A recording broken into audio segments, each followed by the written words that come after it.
नमस्कार। आचार्य श्री महाश्रमण जी, तेरापंथी महासभा के अध्यक्ष श्रीमान सुरेश चंद्र गोयल जी और टेक्नोलॉजी के माध्यम से इस कार्यक्रम में जुड़े हुए सभी महानुभाव, सभी साथी, ये हम सभी का सौभाग्य है कि संत प्रवर आचार्य श्री महाप्रज्ञ जी की जन्म शताब्दी के पवित्र अवसर पर हम सब एक साथ जुड़े हैं। उनकी कृपा, उनके आशीर्वाद को आप भी, मैं भी और हम सभी अनुभव कर रहे हैं। संत प्रवर आचार्य श्री महाप्रज्ञ जी,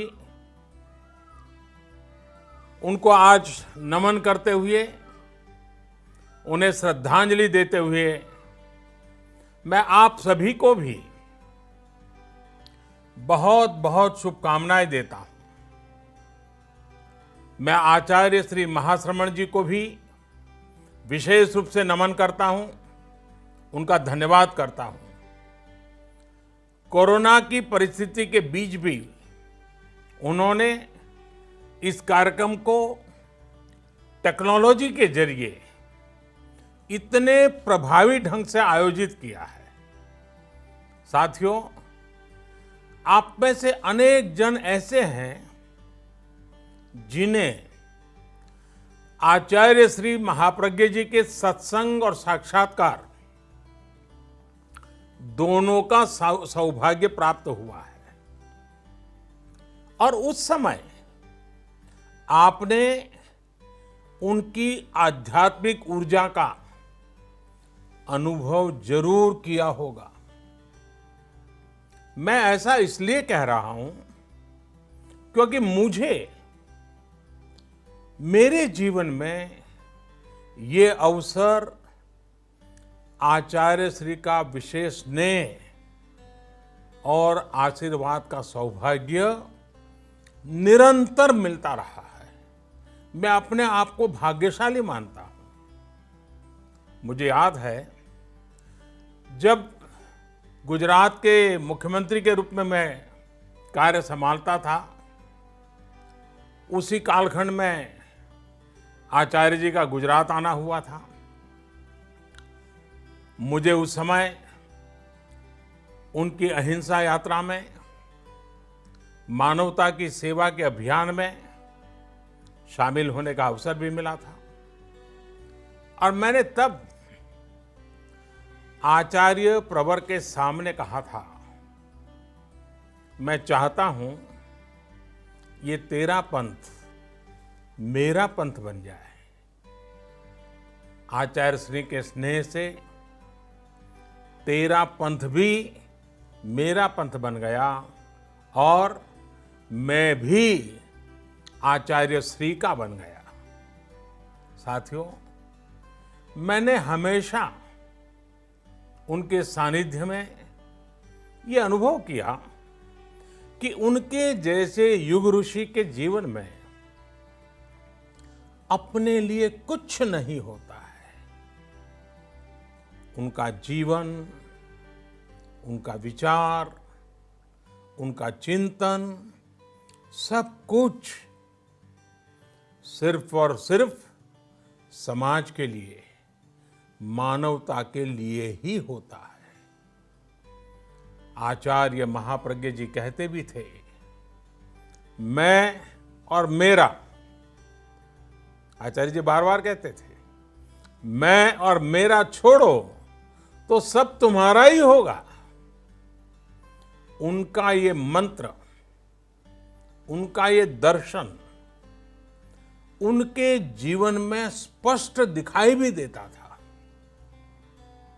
हम सब ने देखा है, उनके जीवन में उनका अपना कुछ नहीं था, लेकिन हर कोई उनका अपना था।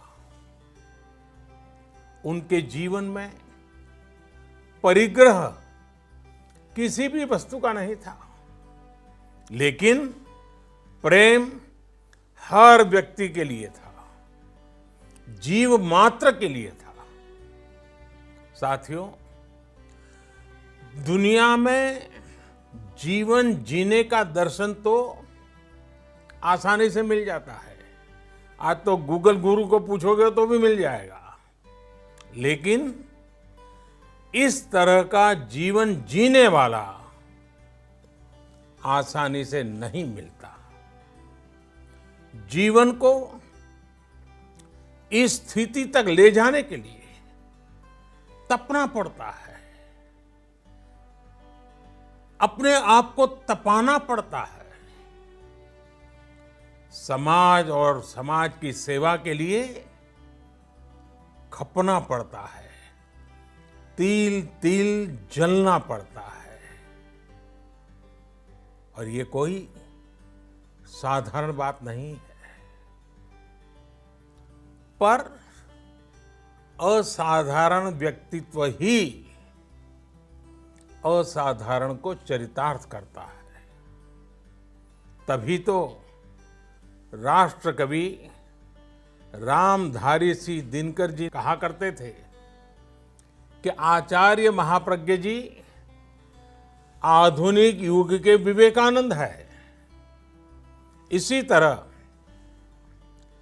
दिगंबर परंपरा के महान संत आचार्य विद्यानंद जी महाप्रज्ञ जी की तुलना जब करते थे तो कहते थे कि डॉक्टर सर्वपल्ली राधाकृष्णन जी उनकी याद दिलाते हैं, उनकी बराबरी से सोचते थे। आचार्य महाप्रज्ञ जी ने जो साहित्य रचना की, जो ज्ञान परोसा, वो अद्भुत थी। हमारे श्रद्धेय अटल बिहारी वाजपेयी जी, जो खुद भी साहित्य और ज्ञान के इतने बड़े पारखी थे, वो अक्सर कहते थे कि मैं आचार्य महाप्रज्ञ जी के साहित्य का, उनके साहित्य की गहराई का, उनके ज्ञान और शब्दों का बहुत बड़ा प्रेमी हूं। ये वाजपेयी जी कहते थे। वाणी की सौम्यता, मंत्र मुग्ध करने वाली आवाज, शब्दों के चयन का संतुलन, ये त्रिवेणी ईश्वरीय वरदान के बिना संभव नहीं होती है, और ये वरदान उन्हें प्राप्त था। साथियों, आप भी आचार्य श्री के साहित्य को पढ़ेंगे, उनकी बातों को याद करेंगे, तो आपको भी अनुभव होगा कितने ही महापुरुषों की छवि उनके भीतर थी, उनका ज्ञान कितना व्यापक था। उन्होंने जितनी गहराई से अध्यात्म पर लिखा है, उतना ही व्यापक विजन उन्होंने फिलॉसफी, पॉलिटिक्स, साइकोलॉजी और इकोनॉमिक्स जैसे अनेक विषयों पर भी दिया है। इन सब्जेक्ट्स पर महाप्रज्ञ जी ने संस्कृत, हिंदी, गुजराती, इंग्लिश में 300 से ज्यादा किताबें लिखी हैं। और आपको उनकी वो पुस्तक तो याद होगी, और नहीं है तो याद कर लेना चाहिए। और मैं तो रेकमेंड करता हूं उसे बार बार पढ़ना चाहिए। The family and the nation. ये किताब महाप्रज्ञ जी ने डॉक्टर एपीजे अब्दुल कलाम जी के साथ मिलकर लिखी थी। एक परिवार सुखी परिवार कैसे बने, एक सुखी परिवार एक समृद्ध राष्ट्र का निर्माण कैसे कर सकता है, इसका विजन इन दोनों महापुरुषों ने इस किताब में दिया है। मुझे वो दिन भी याद है जब मुख्यमंत्री कार्यकाल में अब्दुल कलाम जी जब गुजरात आए थे, तब मैं भी उनके साथ आचार्य प्रवर के दर्शन के लिए गया था और मुझे एक साथ दोनों महापुरुषों के सानिध्य का सौभाग्य मिला था। दोनों की एक साथ उपस्थिति में मैंने प्रत्यक्ष अनुभव किया कि हमारे यहाँ एक ऋषि किस तरह वैज्ञानिक दृष्टि रखता है और एक वैज्ञानिक किस तरह से ऋषि प्रेमी हो सकता है। महाप्रज्ञ जी के बारे में डॉक्टर कलाम कहते थे, उनके जीवन का एक ही उद्देश्य है, वॉक, एक्वायर एंड गिव, यानी कि सतत यात्रा करो, भ्रमण करो, परिव्राजक, ज्ञान अर्जित करो और जो कुछ भी जीवन में है वो समाज को दे दो। साथियों, महाप्रज्ञ जी ने अपने जीवन में हजारों किलोमीटर की यात्रा और पदयात्रा की।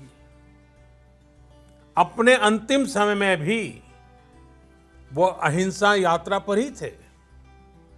वो कहते थे, आत्मा मेरा ईश्वर है, आत्मा मेरा ईश्वर है, त्याग मेरी प्रार्थना है, मैत्री मेरी भक्ति है, संयम मेरी शक्ति है और अहिंसा मेरा धर्म है। इस जीवन शैली को उन्होंने खुद भी जिया और लाखों करोड़ों लोगों को भी सिखाया। योग के माध्यम से लाखों करोड़ों लोगों को उन्होंने डिप्रेशन फ्री लाइफ की कला सिखाई। ये भी एक सुखद संयोग है कि एक दिन बाद ही अंतर्राष्ट्रीय योग दिवस भी है। हमारे लिए ये भी एक अवसर होगा कि हम सब सुखी परिवार और समृद्ध राष्ट्र, जो महाप्रज्ञ जी के स्वप्न को साकार करने में हम सब मिलकर के योगदान दें। उनके विचारों को घर घर तक, समाज के हर तबके तक हम पहुंचाएं। साथियों, आचार्य महाप्रज्ञ जी ने हम सबको एक और मंत्र दिया था और उनका ये मंत्र था, स्वस्थ व्यक्ति, स्वस्थ समाज, स्वस्थ अर्थव्यवस्था। आज की परिस्थिति में उनका ये मंत्र हम सबके लिए बहुत बड़ी प्रेरणा है। आज देश इसी मंत्र के साथ, आत्मनिर्भर भारत के संकल्प के साथ आगे बढ़ रहा है। मुझे विश्वास है, जिस समाज और राष्ट्र का आदर्श हमारे ऋषियों, संत आत्माओं ने हमारे सामने रखा है, हमारा देश जल्द ही उस संकल्प को सिद्ध करेगा। आप सब उस सपने को साकार करेंगे। आप सभी स्वस्थ रहें, सकुशल रहें। संत प्रवर आचार्य श्री महाप्रज्ञ जी के जीवन संदेश को नई पीढ़ी तक पहुंचाते रहें। इन्हीं शुभकामनाओं के साथ आप सभी का बहुत बहुत धन्यवाद और आचार्य जी के श्री चरणों में प्रणाम। धन्यवाद।